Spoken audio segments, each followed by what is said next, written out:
Seguramente has escuchado por ahí la frase, le dio algo y cayó en una depresión. Le dio una vaina y cayó en una depresión.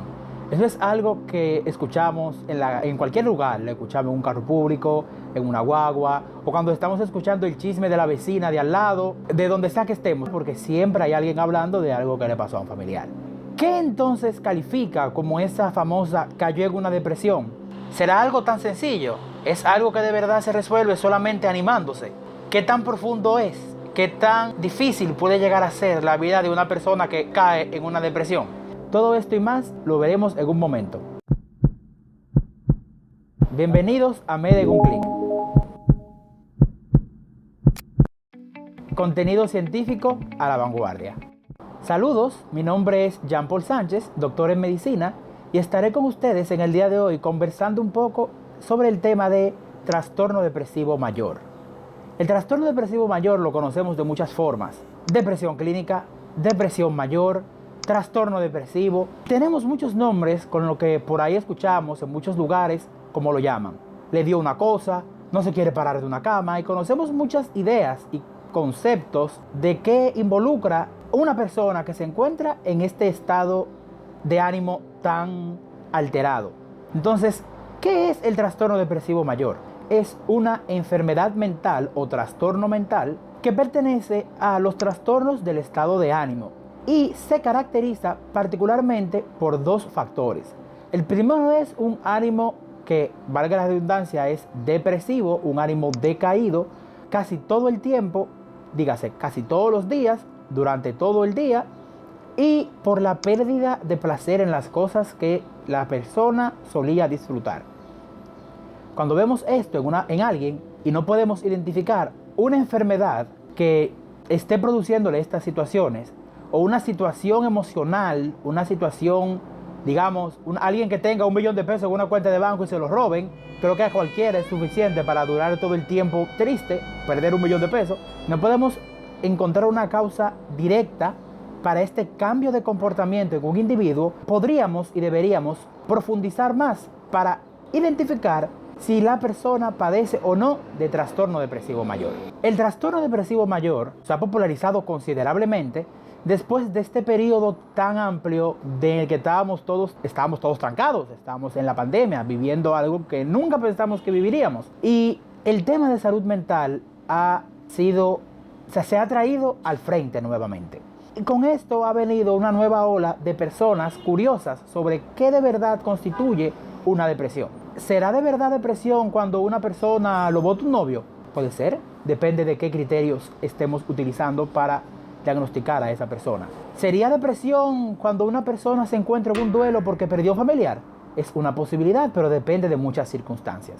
¿Por qué debemos ser minuciosos con el estudio de una persona que expresa o es llevada a una consulta de salud mental con posibles signos o síntomas de depresión mayor? Simple. La depresión mayor es un trastorno que se ha identificado a nivel mundial mucho más que en otros momentos y es la segunda enfermedad más discapacitante en la actualidad. Solamente la supera el dolor en la espalda baja o lumbalgia, que es una causa por la que muchas personas tienen incluso que dejar de trabajar porque tienen causas físicas que le impiden continuar con su vida.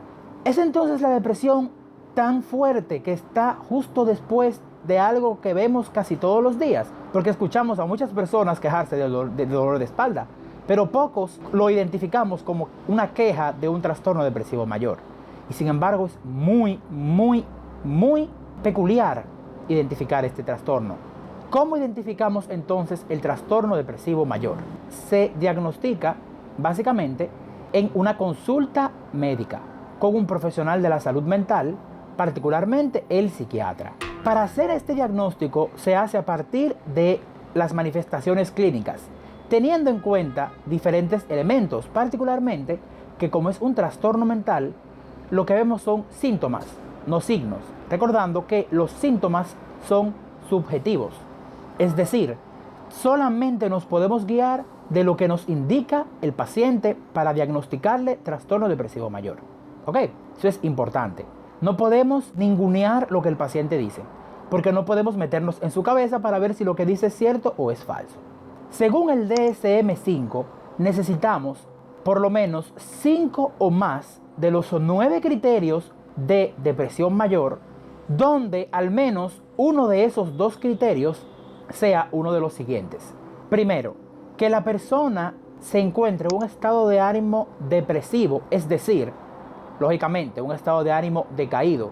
Una persona que se encuentre triste casi todos los días, por la mayor parte del día, por una gran parte del día. Una persona que se encuentre en este estado puede ser que padezca de depresión mayor.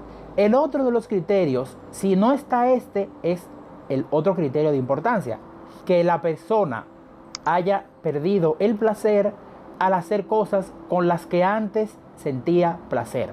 ¿Qué indican estos 2 criterios? El primero de estos criterios no es una persona que solamente refiere en una consulta que se siente triste todo el tiempo, sino que es un individuo que sus familiares, quienes le rodean, ven y le preguntan con frecuencia si está bien, si se siente mal, porque su cara, sus facciones, sus acciones demuestran o dan a entender una profunda tristeza.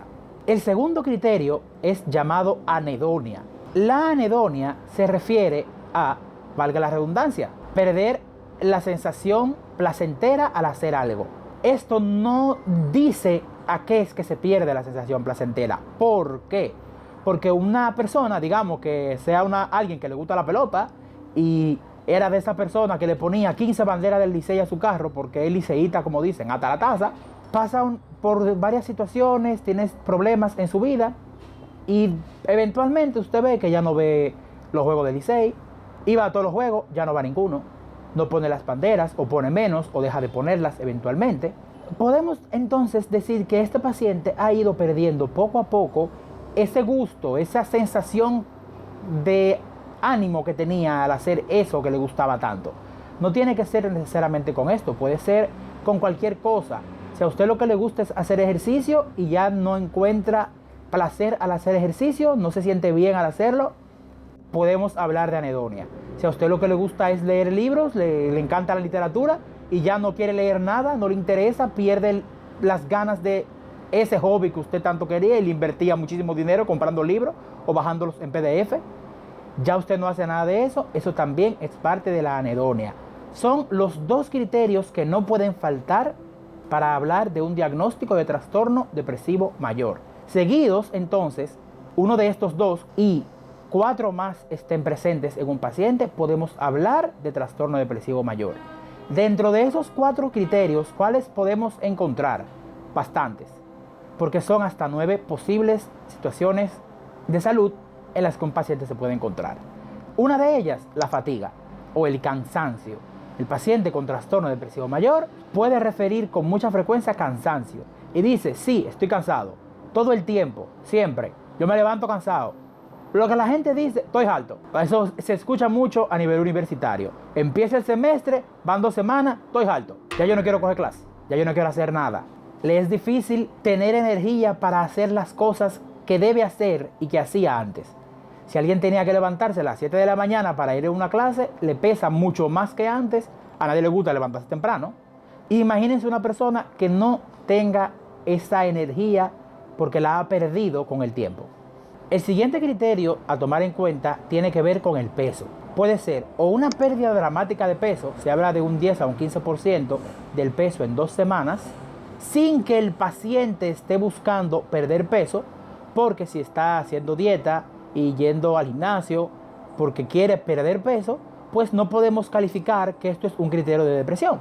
Si es una persona que no se encuentra bajo ningún régimen alimenticio ni haciendo ejercicios de manera regular y pierde al menos un 15% de su peso en un poco tiempo, debemos tener en cuenta esto. Pero también puede ser un aumento del peso. No tiene que ser solamente pérdida de peso. La gente ve que alguien pierde peso, como dicen, se puso flaquito, está enfermo, y asume que tiene algún problema, y puede ser un problema. Sin embargo, también un aumento de peso muy rápido puede ser un factor determinante. El siguiente criterio es el sueño.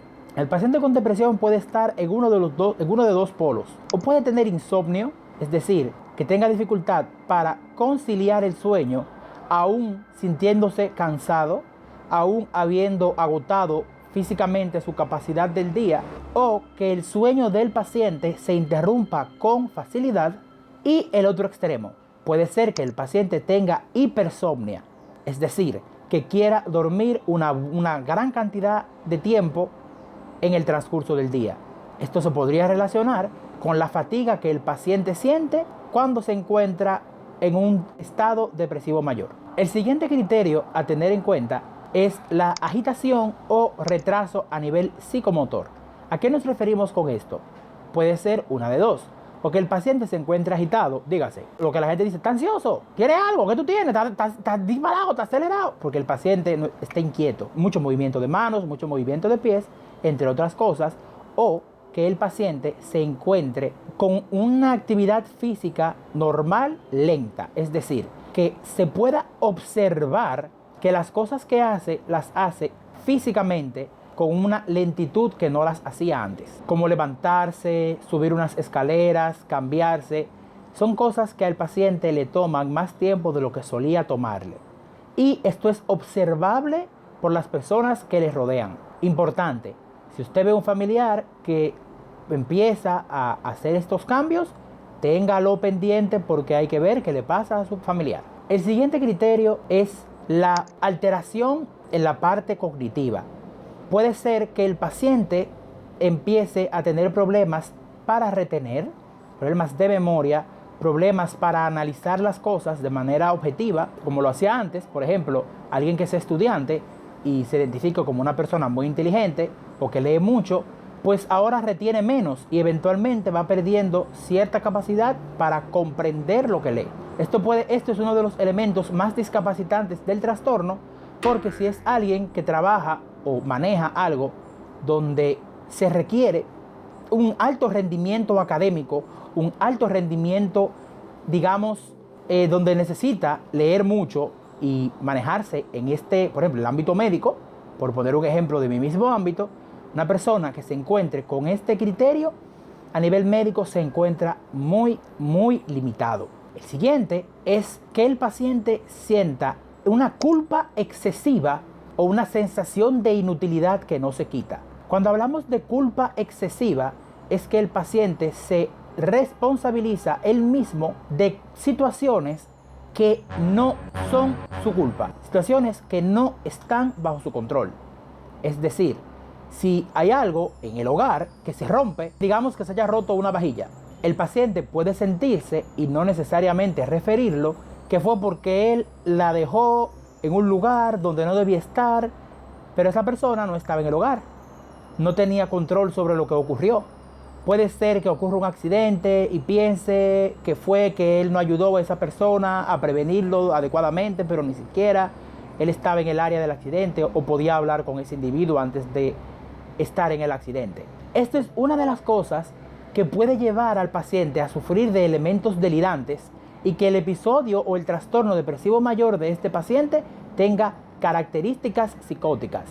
Una característica psicótica no se refiere a que el paciente tiene que salir por ahí con un cuchillo a matar a todo el mundo. No, eso no es psicosis. Son elementos delirantes, cosas que no son reales, que no son ciertas, que el paciente no hay forma de convencerlo, aunque haya evidencia propia de que eso no es así. Esta culpabilidad excesiva puede llegar a mayores y convertirse en parte de un elemento delirante. Pero asimismo, el próximo criterio, que es las ideas de muerte o ideas suicidas, también pueden convertirse en un elemento delirante. ¿Por qué?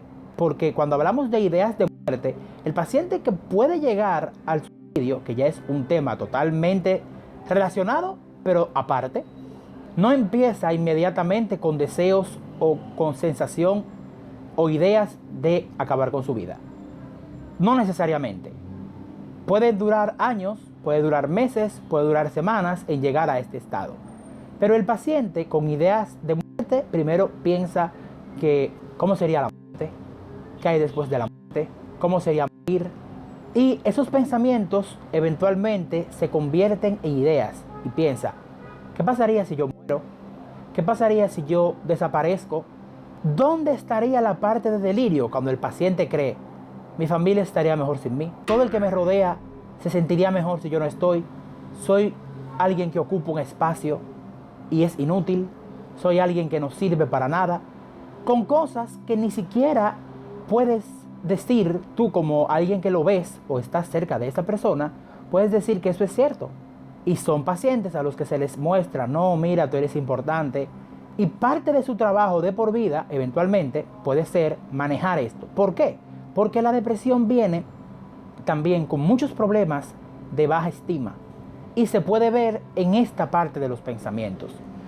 Este tipo de pensamientos delirantes o no delirantes, no tienen que ser delirantes, son los llamados pensamientos intrusos. El paciente con trastorno depresivo mayor puede entonces también reportar pensamientos que no controla, que llegan a su mente de manera fugaz y que con el tiempo se pueden convertir en pensamientos que duran más tiempo en su cabeza, más tiempo para irse y que por supuesto sigue sin poder controlarlos.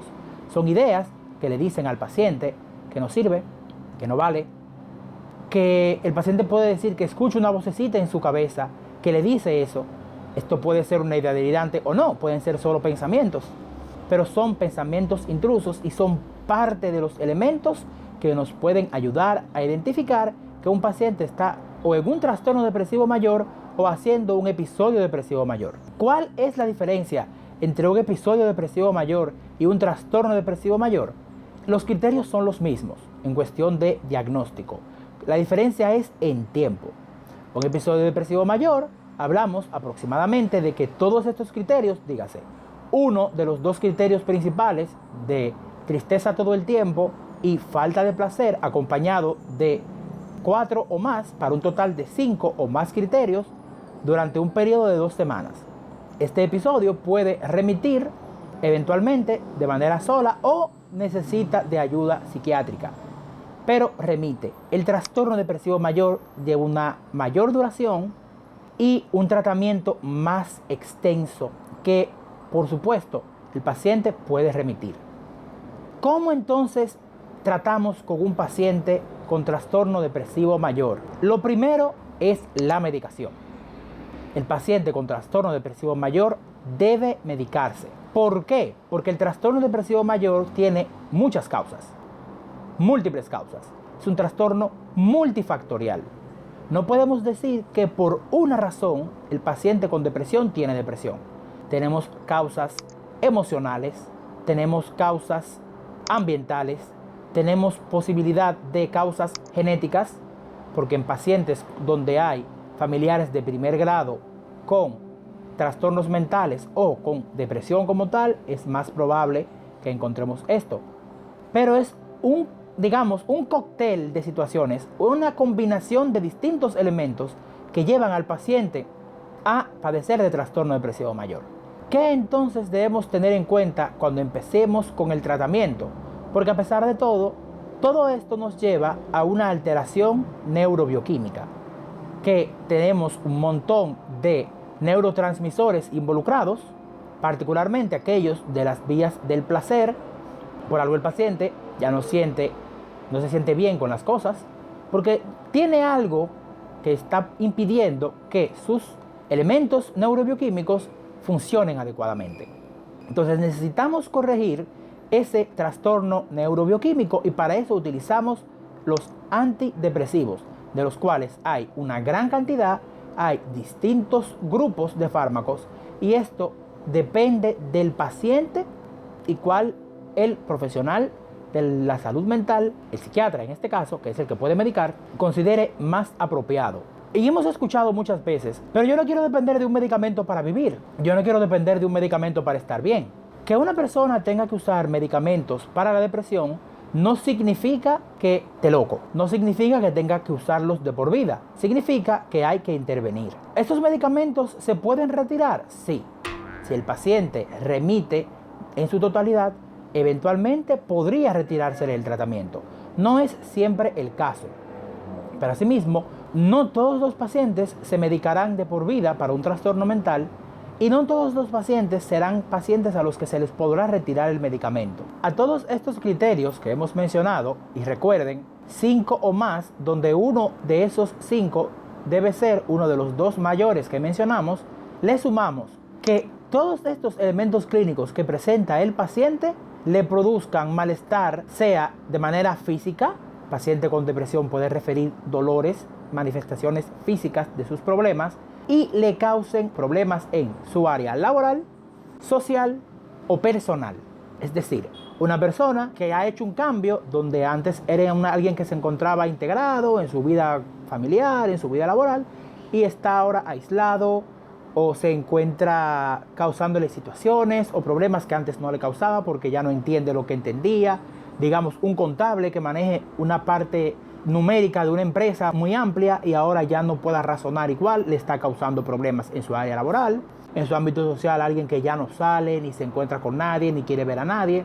También está el factor de que la persona deje de cuidar de sí mismo, deje de usar sus medicamentos, no quiera bañarse, no quiera higienizarse en sentido general. Y por supuesto que nada de esto pueda ser adjudicado a otra enfermedad, que no haya otra entidad a la que podamos decir que sea lo que le está causando estos problemas. Por ejemplo, si un paciente refiere dolores, que no haya un accidente reciente que uno pueda decir que esos dolores son por el accidente y no por la depresión. Cosas así. A partir de ahí hablamos que una persona padece de un trastorno depresivo mayor. ¿Cómo realizamos el diagnóstico de un paciente sospechamos tiene un trastorno depresivo mayor? Pues en una consulta de psiquiatría tomamos en cuenta diversas escalas que el examinador, el psiquiatra, mediante el uso de preguntas, le hace al paciente para identificar qué tan profundo es el problema, qué tan grande es. Hay muchas escalas que podemos utilizar, por ejemplo la escala de Hamilton, un test que yo mismo he visto previamente, que es el test de Zoom. Hay algunos que son más específicos que otros, hay algunos que son más sensibles que otros, pero ya eso está a valoración del profesional de la salud mental. Una vez tenemos el diagnóstico del paciente, podemos proceder al tratamiento. ¿Cómo tratamos a un paciente con trastorno depresivo mayor? Desde múltiples avenidas, digamos. Pues el trastorno depresivo mayor no tiene una sola causa. Es un trastorno de origen multifactorial. Tenemos unos posibles elementos genéticos, elementos ambientales, elementos fisiológicos y dentro de esos elementos fisiológicos, los elementos neurobioquímicos. La principal parte que queremos manejar es la alteración neurobioquímica que tiene el paciente. Hay neurotransmisores que son aquellos que se encargan de que el paciente pueda sentir placer y que se estimule su cerebro como tal. Y estos neurotransmisores se encuentran disminuidos. Por ejemplo, el paciente con depresión tiene una disminución en su dopamina y su serotonina. Esta parte la manejamos con fármacos antidepresivos. Los fármacos antidepresivos son de los elementos del tratamiento con más estigma que se puede encontrar en el área de la medicina. Porque usted escucha a aquel que le dice, ay, que no quiero depender de un medicamento para vivir. Y lo dicen con frecuencia. Ay, y te dicen por la calle, pero le dio una depresión que hasta medicándose estaba. Como que eso es algo malo, como que eso es un chisme, como que eso fue que le pegó los cuernos a la mujer con 20 más. No, eso es algo increíblemente dañino que una persona usa antidepresivos. Y eso no significa que una persona va a depender toda la vida de ellos. Pero si usted se parte una pierna, tiene que ir a donde un ortopeda o traumatólogo. Si usted necesita bajar de peso, va donde un nutriólogo. Si usted es hipertenso, va donde su cardiólogo a que le indique un medicamento que posiblemente usted no deje de utilizar. Si usted es diabético, tiene que medicarse y hasta llegar a usar insulina. Y no puede dejar de utilizarla porque usted no quiere depender de un medicamento. Porque resulta que la persona con esas enfermedades entiende que puede tener un problema serio en el futuro. Igual pasa con el trastorno depresivo mayor. Mientras más larga se le da el tratamiento, más empeora el paciente. Y mientras más peor esté el paciente, más debe durar su tratamiento. Es decir, debemos iniciar un tratamiento medicamentoso para ir contrarrestando los problemas que tiene el paciente. ¿Puede tener el tratamiento con antidepresivos efectos secundarios? Por supuesto que sí. Hay algunos fármacos que producen efectos adversos, efectos secundarios, que el profesional de la salud debe informarle al paciente qué cosas puede encontrar o con qué se puede sentir que no es normal cuando se esté tratando si el tratamiento que utiliza es un tratamiento que causa efectos secundarios. Hay otros tratamientos, también de la parte medicamentosa, que no causan efectos secundarios grandes o no causan efectos secundarios en sentido general. El paciente debe debe responder siempre a su tratamiento y hablar con su especialista. ¿Por qué? Porque el tratamiento se puede cambiar. Si el paciente siente incomodidad con el tratamiento o le causa algún problema, está en todo su derecho de decirle al profesional lo que siente y ese profesional cambiar y recalibrar ese tratamiento. Pero no es solamente con tratamiento farmacológico, porque eventualmente el tratamiento también variará, cambiarán las dosis de acuerdo al estado del paciente, qué tan leve o qué tan severo sea, si hay trastornos o elementos de delirios o una depresión psicótica, el paciente entonces tendrá que usar también otros medicamentos para contrarrestar esa parte. Y eventualmente la meta de la mayoría de los profesionales es disminuir y cambiar la dosificación. De ser posible, eliminarla. ¿Se puede eliminar el tratamiento de un paciente que usa antidepresivos? Por supuesto que sí. Claro que sí. No todos los tratamientos en psiquiatría tienen que ser de por vida. El tratamiento de depresión mayor puede eventualmente disminuirse y eliminarse. Ahora bien, un tratamiento de depresión mayor no consta solamente de fármacos, también consta de psicoterapia. ¿Por qué la psicoterapia? Porque si es un individuo que tiene un trabajo de alto estrés, tiene que aprender a manejar ese estrés, porque si no, su tratamiento no será efectivo. Una vez el fármaco haga su efecto, ¿qué más afecta al paciente? Si es una persona que se encuentra, digamos, en una relación abusiva, si es una persona que se encuentra con una familia que no lo ayuda, si es alguien que está en un trabajo muy estresante, muy demandante, muy exigente, entre otras cosas. Todos estos elementos son situaciones que pueden traerle al paciente o complicar su cuadro. Son elementos que aportan a que el cuadro pueda empeorar, porque como dijimos, hay muchas situaciones que causan o exacerban el episodio o el trastorno depresivo mayor. ¿Qué es importante durante la psicoterapia? Confianza con el terapeuta. El terapeuta no tiene necesariamente que ser un psiquiatra. Ya en la parte de psicoterapia, también la psiquiatría se apoya de los profesionales de la salud mental como los psicólogos. Los psicólogos clínicos son una excelente ayuda al momento del tratamiento con psicoterapia de los pacientes. ¿Qué más es importante? Una red de apoyo para el paciente. Familias, los amigos, parejas, son todos elementos del día a día con los que el paciente interactúa, que de recibir apoyo de los mismos, el paciente mejora o puede mejorar con más facilidad, porque no tiene un elemento o varios elementos en su entorno que se opongan o vayan en contra de su tratamiento. Si el paciente tiene un buen apoyo, mejora con más facilidad. Todo esto forma parte de lo que debemos aprender y entender para conocer de este trastorno y no llevarnos del estigma. Hay mucho estigma. Se entiende que por tener depresión una persona está loca, está mal, se va a morir, se va a dar un tiro. Y no necesariamente tenemos que llegar a estos extremos.